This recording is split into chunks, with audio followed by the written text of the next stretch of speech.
జగన్మోహన్ రెడ్డి కనుక మళ్ళీ అధికారంలోకి వచ్చిండుంటే వైఎస్ఆర్సీపీ మళ్ళీ 2024లో కూడా ప్రభుత్వం ఏర్పాటు చేసి ఉంటే ఖచ్చితంగా ఈ పార్టీకి పాలన అంతా విశాఖ నుంచి జరిగేది. రిషికొండ ప్రాంతంలో అక్కడ మంత్రులంతా తిరుగుతుండేవారు, ముఖ్యమంత్రి కూడా తిరిగి ఉండేవారు, ఆ రిషికొండ ప్యాలెస్ లో ఉండేవారు. కానీ అంటే ఏదో ఒక ప్రభుత్వం ప్రజల సొమ్ముతో, ప్రభుత్వ సొమ్ముతో దాదాపు 500 కోట్ల రూపాయలు అనుకుంటా దానికి వెచ్చించింది. అంత ఖర్చు పెట్టి నిర్మించిన రిషికొండ భవనం అంట ఇప్పుడు ఎందుకు పనికి రాకుండా పోతుందా? అసలు కనీసం అంటే ఒక చిన్న సింగిల్ బెడ్రూమ్ ఇల్లు ఉంటేనే ఎక్కడైనా దాన్ని ఎంతకు కొంతకు 5,000కో 10,000కో అద్దెకించుకొని ఏదో రకంగా దాని మీద ₹1 సంపాదించుకుంటారు చాలా మంది. అలాంటిది 100 కోట్ల పెట్టి ఖర్చు పెట్టిన ఋషికొండ భవనం, ఆ ప్యాలెస్ కనీసం దాన్ని ఏం చెయ్యాలో కూడా అర్థం కాని పరిస్థితిలో ప్రస్తుత ప్రభుత్వం ఉంది. మంత్రులకి సలహా అడుగుతున్నారు, మంత్రులకే వదిలేశారు దాన్ని ఏం చేయాలో చెప్పండి అనేది. అంటే జగన్ కట్టాడు కాబట్టి, జగన్ కట్టారు, లేదంటే జగన్ హయాంలో ఉంది కాబట్టి, జగన్ మార్పు ఉంది కాబట్టి దాని మీద అది ఎందుకు పనికి రావట్లేదా? కనీసం పర్యాటక రంగానికి ఇవ్వడానికి కూడా అది పనికి రావట్లేదు అని చర్చించడం ఎలా చూడాలి? అసలు ప్రభుత్వ ఆలోచన ఏంటి? లేదు అంటే ఆ 500 కోట్ల రూపాయలు జగన్ దుర్వినియోగం చేసేశారు అని ప్రజలు అనుకోవాలా ఇదే అంశం మీద? సార్, వాస్తవానికి అంత పెద్దటి ప్యాలెస్ లేదంటే వీళ్ళే అప్పుడు గంటా శ్రీనివాసరావు గారు వీళ్ళందరూ అనుకుంటా అధికారంలోకి రాగానే వెళ్ళి లోపల అంత ఖర్చు పెట్టి బాత్రూమ్ కట్టారు, అందులో టబ్ కట్టారు, రకరకాలన్నీ చూపించారు, చాలా కాస్ట్లీ మెటీరియల్ వాడారు అనేది. అంత పెట్టింది ఇప్పుడు కనీసం ఎందుకు పనికి రాకుండా నిరుపయోగంగా అయిపోతుందేమో అని భయం వేసేస్తుంది కూటమి ప్రభుత్వానికి. ఎలా చూడాలి? మనం చేస్తే శృంగారం, ఎదురోళ్ళు చేస్తే వ్యభిచారం అనేటటువంటి కాన్సెప్ట్ అక్కడ కనబడుతుంది. అంటే మనం చేసేది ఇక్కడ సెక్రటేరియట్ కడతాం, తాత్కాలికం అంటాం, దానికి 600 కోట్లు 700 కోట్లు ఖర్చు పెడతాం. అసెంబ్లీ అంటాం, తాత్కాలికం అంటాం, దానికి 100 కోట్లు ఖర్చు పెడతాం. అది మనం చేస్తే రైట్. తాత్కాలికానికి అని 100 కోట్లు అవసరం అవుతుందా? అదే కదా. శాశ్వతం ఎందుకు కట్టద్దు? అప్పుడు ఎవడాపాడు మనల్ని? కట్టుకోవచ్చు కదా. అవును, అలాగని అయ్యే తడికలతోటో ఆకులతోటో కట్టలేదు కదా. మరి భవనాలు కట్టారు చేయడం. మరి ఇక్కడ ఇది దుబారా కాదు, అదేమంటే దీన్ని వేరే దానికి వాడతాం. దేనికి వాడతాం? వేరే దానికి, ఏదో ప్రభుత్వ వ్యవస్థకి, అంతే కదా. మరి అక్కడేమైంది? నువ్వు కట్టిన దానికంటే సెక్రటేరియట్లో కట్టిన దానికంటే తక్కువ రేటుకి అక్కడ. ఇప్పుడు అక్కడ ఏంటి? సీఎం క్యాంప్ ఆఫీసు ప్లస్ మొత్తం అన్ని ప్రభుత్వ విభాగాలు కలిపి నడిచేందుకు అక్కడ. ఓ రకంగా చెప్పాలంటే సెక్రటేరియట్ టు సీఎం ఆఫీసు కలిపితే అంత అక్కడ. సెక్రటేరియట్ టు సీఎం ఆఫీస్ కలిపితే అంత.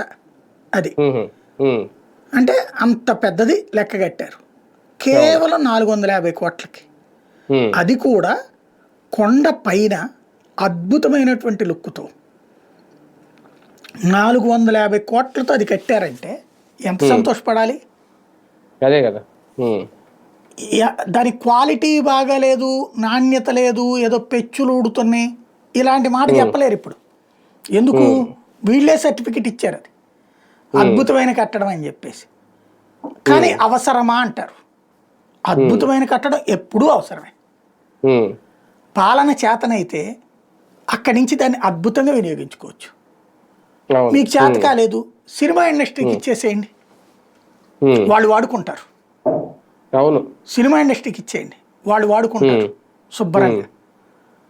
ఆయన ఎవరు పొట్టి ఆయన ఉంటారు కదా, అల్లు అరవింద్కి అప్పచెప్పండి, ఏడాదికి ఎంతని కడతాడు ఆయన. చక్కగా తెలివైనడు ఆయన. లేకపోతే కనుక మనవాళ్ళకే ఎవరన్నా ఉన్నారంటే ఫిల్మ్ ఇండస్ట్రీలో వాళ్ళకి ఇచ్చినా సరే దాన్ని వాడతారు చక్కగా. ఎందుకంటే ప్రతి సినిమాలో ఇవి ఉంటాయి, ఏదో స్టేజీలో భారీ హాల్స్, భారీ హోటల్లో, ఇవన్నీ సినిమా హీరోలు వచ్చినప్పుడు ఉండటానికి ప్లేస్ కావాలి, లగ్జూరియస్గా కావాలి. 7 స్టార్ హోటల్లో వాళ్ళకి సూట్లు తీసి ఇవ్వాలి. ఒక్కొక్క సూట్ 50,000 70,000 ఆ రేంజ్లో పలుకుతుంది. ఇక్కడ అసలు దాని తాత లాంటిది, అది తలదన్నే లాంటిది, చక్కగా ఇవ్వచ్చు. అందులో ఎన్ని బిల్డింగులు, దాంట్లో సినిమా యూనిట్లు వచ్చేసి ఉండొచ్చు. ఇప్పుడు సినిమా యూనిట్లు వస్తే అక్కడ ఏమవుతుంది? వైజాగ్లో ఆ హోటళ్లలో దిగి వాటికి రెంట్లు, గెస్ట్ హౌస్లో దిగి వాటికి రెంట్లు, మొత్తం కలిపితే తడిసి మోపిడి అవుతుంది. ఇది మొత్తం కలిపితే ఇప్పుడు ఇందులో ఆ ప్రభుత్వ కార్యాలయాలు పెట్టుకోవడానికి కూడా బిల్డింగులు ఉన్నాయి కదా, 6 బిల్డింగుల దాకా. శుభ్రంగా ఒక్కొక్క బిల్డింగ్లో ఒక దాంట్లో అంటే ఇక ఫిల్మ్ ఇండస్ట్రీలో ఎన్ని రకాల క్రాఫ్ట్స్ ఉంటాయో ఎన్ని కావాలి కదా అక్కడ. అవును ఎట్లా అవును ఫిల్మ్ ఇండస్ట్రీని ఇక్కడికి రమ్మంటున్నాం కదా. ఉమ్, ఇప్పుడు మనకి ప్లగ్ అండ్ పిన్ విధానం అని చెప్పేసి ఎల్ఎన్టీ టవర్ కట్టారు కదా ఉమ్, హైదరాబాద్లో. ఉమ్, అట్లాగే ఫిల్మ్ ఇండస్ట్రీకి ఇది ప్లగ్ అండ్ పిన్ విధానం లాంటిది. అన్నీ రెడీ, అవును రండి ఉమ్, షూట్ చేసుకోండి. వెనకాల సముద్రం కనబడుతుంటుంది, కొండపైన నీకు సినిమాల్లో ఎగిరి గంతులు వేసేటటువంటిది, ఆ డ్యాన్సులు వేసేటటువంటి, ఆ తర్వాత ఆ బస్కిల్ తీసేటటువంటి ఫైట్లు గీట్లు అన్నీ తీసుకోవచ్చు అక్కడ. ఉమ్, ఎక్కడికెక్కడికి వెళ్ళక్కర్లా, షూటింగ్ స్పాట్స్ అవును అవును ప్లస్ ఉండటానికి ప్లేసు. అద్భుతమైనటువంటి ఫిల్మ్ ఇండస్ట్రీకి అయితే నన్ను అడిగితే. ఉమ్, ఎందుకు అంతే కదా. చేయకూడదు? మనసు ఉమ్, ఉంటే మార్గం ఉంటుంది.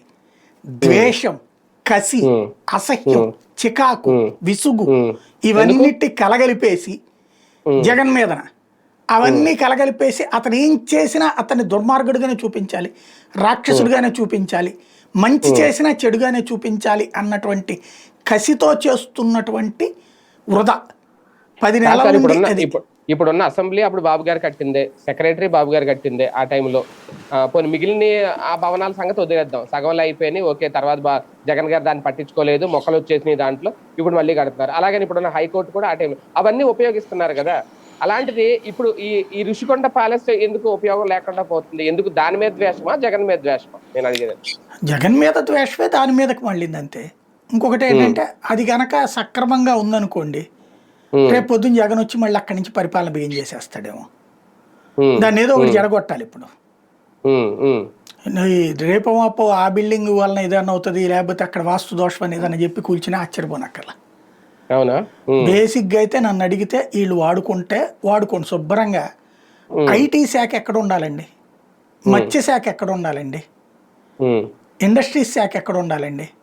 ఇవన్నీ ఉమ్, విశాఖపట్నంలో ఉండటమే కరెక్ట్ కదా. అవును. ఇప్పుడు అక్కడి నుంచినే కదా కార్యకలాపాలు అవసరం.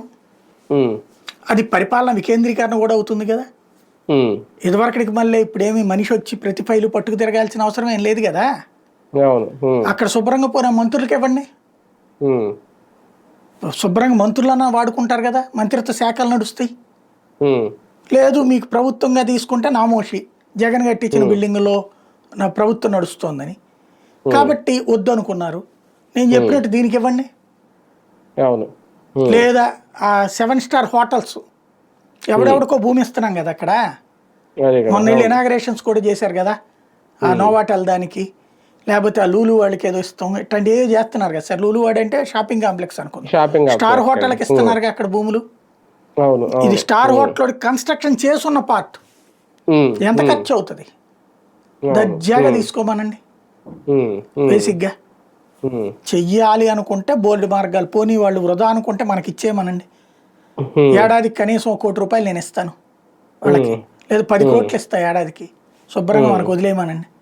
ఉమ్, వాళ్ళ అక్కడ ఫోటో కూడా పెడదాం, ఎవరైతే ఇస్తారో ఉమ్. మనకు వాళ్ళ పేరు ఫోటో కూడా దానికి. గతంలో కూడా సార్ అసలు మొదటి నుంచి కూడా ఎన్జిటి అనుమతులు లేవనో, లేదంటే పర్యావరణాన్ని ఇబ్బంది పెడతారో, రకరకాల అప్పట్లో జగన్ అక్కడ పనులు చేస్తున్నప్పుడు కానీ, ఆ నిర్మాణం జరుగుతున్నప్పుడు కానీ. అయితే ఇప్పుడు కనీసం పర్యాటక రంగానికి కూడా అది పనికి రాకుండా పోతుందండం. అంటే అప్పట్లో జగన్మోహన్ రెడ్డి రాగానే ప్రజావేదిక కూల్చేశారు కాబట్టి రాగానే, ఇప్పుడు కూడా దీన్ని కూడా రేపో మాపో ఇంకెందుకు నిరుపయోగం అని చెప్పి కూల్చివేస్తే పరిస్థితి ఏంటి? ఫుల్ చేయరు, నో డౌట్. ఉమ్, అందులో ఉమ్, కూల్చడానికి ఉమ్, ఒప్పుకోరు కూడా ఎవరు కూడా. ఉమ్, ఉమ్, అది కూల్చడం అనేటటువంటిది వచ్చేటప్పటికి అక్రమ స్థలం అది. ఇది అక్రమ అవును. స్థలం అని ఎవడూ డిసైడ్ చేయాలి. ఎందుకని? ఉమ్, అక్కడ ఆల్రెడీ ఎదవరకు ఉంది, ఇప్పుడు ఎక్కడ ఎందుకు? నిన్ననే వీళ్ళు ఒక జీవో ఇచ్చారు కదా రామానాయుడు ఉమ్, స్టూడియోది. అవును. మరి నేను ఆ రోజున కూడా అదే పాయింట్ చెప్పా. రామానాయుడు ఉమ్, స్టూడియో కొండ మీద కాకపోతే నేల మీద ఉందేయింది, అప్పుడు బోడిగుండు ఉమ్, చేయకపోతే అందంగా ఏమైనా కట్టారైంది దాంట్లో. ముందు అవును. కడతారు, ఇప్పుడు రోడ్డు వేసేటప్పుడైనా కాలువ కట్టేటప్పుడైనా ఆ రోడ్డు అంతా క్లీన్ చేస్తారు, అంత మాత్రం అదంతా ఉమ్, బోడిగుండు అయిపోతుందా? ఒక ఉమ్, దారుణమైనటువంటి పదజాలంతో ఒక నెగిటివిటీని సృష్టించడం కోసం పదే పదే ఇక్కడ ఏంటంటే మనకి మంచి కంటే చెడు సృష్టించడం చాలా సులభం. కాబట్టి అప్పుడు ఒక ఉమ్, నేరేటివ్ థింకింగ్ సృష్టించారు. ఉమ్, ఇప్పుడు వాస్తవం ఏంటో కనబడింది. అదుగో అదుగో ఉమ్, అని చూపెట్టారు అప్పుడు. అక్కడ అదిగో అవును. బోడిగుండు అయింది, అదిగో బోడిగుండు అయింది. అక్కడే ఉమ్, ఎంత అందంగా ఉందో కూడా చూస్తున్నారు వీళ్ళు. ఉమ్, అవును. కనబడుతోంది కదా అంత అందమైనటువంటిది అని వీళ్ళే చెప్పారుగా, లోపలికి కూడా విజువల్స్ కూడా చూపించారుగా. అవును, చూపించారుగా. అది ఉమ్, చూడక ముందు జగన్ని తిట్టుకున్న వాళ్ళు కూడా చూశాక తటస్థులు సంతోషపడ్డారు. ఇంత ఉమ్, తక్కువ ఖర్చుతో ఓవరాల్ క్యాపిటల్ నిర్మించేసినట్టే కదా. నువ్వు ఇక్కడ 1,00,000 కోట్లు పెట్టి కట్టేది అక్కడ 450 కోట్లతో అయిపోయింది. సింపుల్. మిగతా ప్రభుత్వ కార్యాలయాలకు సంబంధించి ఇట్లాంటిది ఇంకో బిల్డింగ్లు 4 కట్టించేస్తే మొత్తం 4,000 కోట్లతో రాష్ట్ర రాజధాని రెడీ అయిపోద్ది. దానికి ఇంకేం చేయాలి మనం? ఇప్పుడు జనాలందరినీ పోగేసుకొచ్చి అక్కడ పెద్ద పెద్ద వాళ్ళకి వీళ్ళకి ఇచ్చుకుని భూములు ఈ తతంగం ఏం అక్కర్లేదుగా. వైజాగ్ ఆల్రెడీ వెల్ సెటిల్డ్ సిటీనే కదా. హైదరాబాద్లో సెక్రటేరియట్కి వెళ్ళి నువ్వు కూర్చున్నావు, అంతేగాని కట్టావా ఆ చుట్టుపక్కల ఏమన్నా? అంతే కదా. అసెంబ్లీ ఏమన్నా మనం కట్టామా? ఆల్రెడీ ఉన్న బిల్డింగ్లో వెళ్ళి కూర్చున్నాం అక్కడ, అంతే కదా చేసుకొచ్చింది. ఇక్కడ చక్కగా చేసుకునేవాళ్ళు కదా. ఇక్కడ కట్టాల్సి వచ్చింది, రైట్, తక్కువలో కట్టాలా నువ్వు? ఇక్కడ 3,000 కోట్లతో మొత్తం రాజధాని రెడీ అయిపోయినట్టు వైజాగ్ అయితే. ఇక్కడ నువ్వు 1,00,000 కోట్లు అయినా కూడా ప్రాథమికమై ఉంటుంది. ఇక్కడ చర్చకు వస్తే అదే చర్చ. అమరావతిలో నువ్వు 1,00,000 కోట్లు కడితే ప్రాథమికం అవుతుంది అంటున్నావు నువ్వు. 1,00,000 కోట్ల రూపాయలు పెట్టి కట్టాక అప్పుడు అక్కడ భూములకి మార్కెట్ రేట్ వచ్చి అప్పుడు అమ్మి ఆ డబ్బులతో తీరుస్తానంటున్నావు. అక్కడ అంత అప్పు చేయక్కర్లా, అట్లా కొత్త నగరం సృష్టి అక్కర్లా, ఉన్న నగరం చాలు. అది నచ్చలేదు. సరే, అమరావతి ఇక్కడ పబ్లిక్ ఆకాంక్ష అన్నారు, బానే ఉంది. దీని గురించి చేస్తున్నారు కదా మీరు, దాన్ని చెడగొట్టాల్సిన అవసరం ఏముంది? దీని రెప్యుటేషన్ పెంచడం కోసం దాని రెప్యుటేషన్ చెడగొట్టాలా? అది కదా ఆలోచించుకోవాల్సింది. కానీ ఒకటి సార్, ఇప్పుడు ఎవరు వచ్చినా సరే, జగన్మోహన్ రెడ్డి మొన్నటి వరకు అధికారంలో ఉన్నప్పుడు బాబు గారు వచ్చినా సరే, ప్రజాధనాన్ని ఈ కట్టడాల రూపంలో దుర్వినియోగం చేస్తున్నారా? ఇంతకుముందు కట్టిన భవనాలను పూర్తి చేయకుండా 5 ఏళ్ల పాటు ఆయన పక్కన పెట్టేశారు. ఇప్పుడు మొక్కలు వచ్చేసి ఇప్పుడు చేస్తున్నారు అనుకోండి, ఓకే, దాదాపు శిథిలావస్థకు వచ్చేసి కొనుక్కున్న అనేది వీళ్ళు చెప్పిన మాట.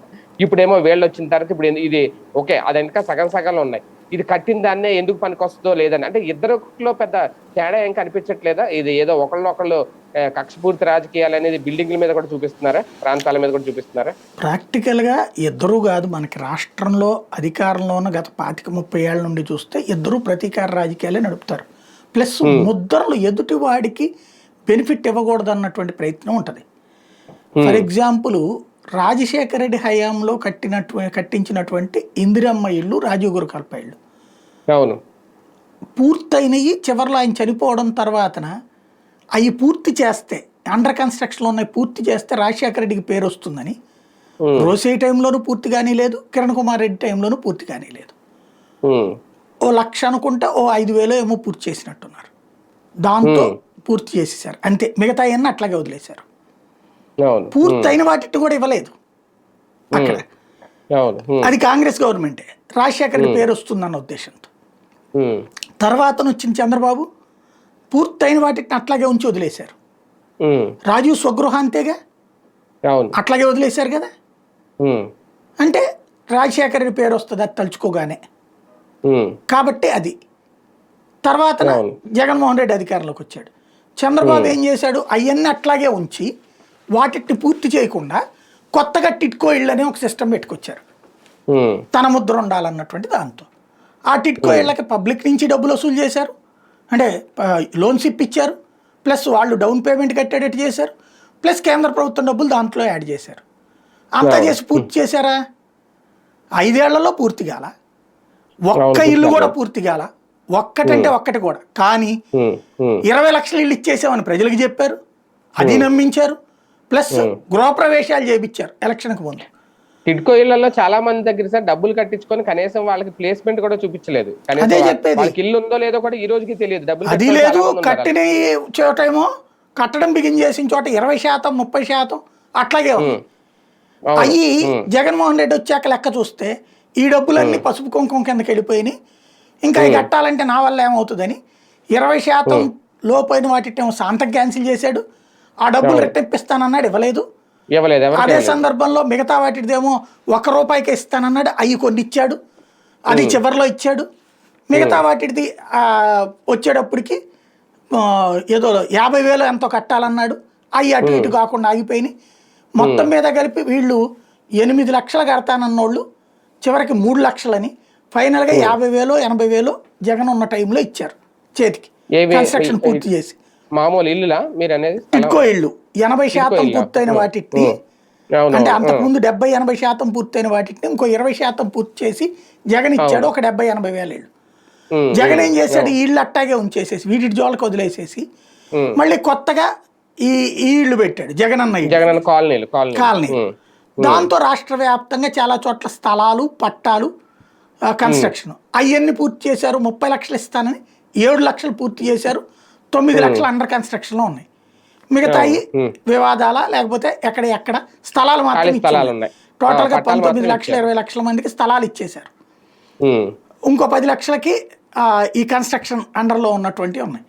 ఒక 3 లక్షల మందికి ఎటు తేలకుండా ఉన్నాయి. స్థలం చేతికి కాగితం ఉంటుంది, స్థలం చూపెట్లా. 3 లక్షల మంది ఈ లోపు జగన్ వెళ్ళిపోయాడు. ఇప్పుడు వీళ్ళు ఏం చేస్తున్నారు, అసలు అవి ఎక్కడ పడేసారు. టిట్కో ఇళ్ళు పూర్తి చేస్తామంటారు, అది ఎటుకు ముందుకు పోవట్లా. కొన్ని వరకు చేసే ప్రయత్నంలో ఉన్నారు. ఓవరాల్ గా వీళ్ళ ముద్రల కోసం పేదవాడి చేతికొచ్చిన గూడును నాశనం చేస్తున్నారు. పేదవాడికి వచ్చే ఒక ఇల్లు అనేది ఎంత ఇంపార్టెంట్ అంటే, ఆ ఇంటిని కొనుక్కున్న పేదవాడి యొక్క, ఆ ఇంటిని సంపాదించిన పేదవాడి యొక్క ఫీలింగ్ చూసినప్పుడు నీకు తెలుసుద్ది దాని ఇంపార్టెన్స్ ఎంత అనేది. ఒక మనిషి ఒక మధ్యతరగతి వాడిని అడుగు తెలుసుద్ది దాని ఇంటి జీవితం ఎంత ఇంపార్టెంట్ అనేది. ఇల్లు లేనోడిని అడిగితే తెలుస్తుంది ఆ ఇంటి ఇంపార్టెన్స్ ఎంత అన్నట్టు. వీళ్ళందరూ ఆర్థికంగా సంపాదించుకుని వెల్ సెటిల్డ్ అయినటువంటి వాళ్ళు తమ ముద్రల కోసం ప్రజలకు రావాల్సిన ఇళ్లని నాశనం చేస్తున్నారు, ప్రజల ఆస్తుల్ని నాశనం చేస్తున్నారు. అవును అవును దాంట్లో భాగంగా ఇప్పుడు ఇది కూడా. కానీ ఋషికొండనప్పుడు పర్యాటక ప్రాంతంగా మార్చి ఆలోచన చేస్తా ఉన్నట్టున్నారు జగన్మోహన్ రెడ్డి గారు ఒకవేళ అధికారంలోకి వస్తే. కందుల దుర్గేష్ గారు చెప్పారు, ఇక్కడ ఏం లేదు, అది మర్చిపోవాలి జనం. ఇంకోటి గుర్తు పెట్టుకుంటే నాశనం అనేటటువంటి ఫీలింగ్ రావాలి. ఒక గొప్ప విశేషం ఏంటంటే, భారతదేశ చరిత్రలో కళ్ళ ఎదురుగుండా కనబడుతున్న అద్భుతాన్ని అసహ్యంగా చూపించేటటువంటి ఒక గొప్ప నేరేటివ్ థింకింగ్ ఒక్క ఆంధ్రప్రదేశ్కే చెల్లుతుంది. కళ్ళ ఎదురుగుండా కనబడే అద్భుతాన్ని 450 కోట్లతో ఏకంగా ఒక రాజధానిలో సగం పార్ట్ కట్టేసినటువంటి పాయింట్ని ఎందుకు పనికిరాదని మనల్ని నమ్మించేటటువంటి మూర్ఖత్వంతో కూడిన వాదన, దబాయింపుతో కూడినటువంటి వాదన మనకే చెందుతుంది. నాశనం చేస్తూ గొప్పగా చెప్పుకోవడం, గొప్పగా ఉన్నటువంటి వాటిని నాశనం అని చెప్పడం మనకే చెందుతుంది. అదే కదా. ఇప్పుడు అంటే మంత్రులు తీసుకునే నిర్ణయం మీద ఆధారపడి ఉంటుందా సార్? ఫైనల్ ఏం లేదు, ఫైనల్ గా బాబు గారు ఏదనుకుంటే అదే చేస్తారు, పేరు వాళ్ళ పేరు చెప్తారు అంతే.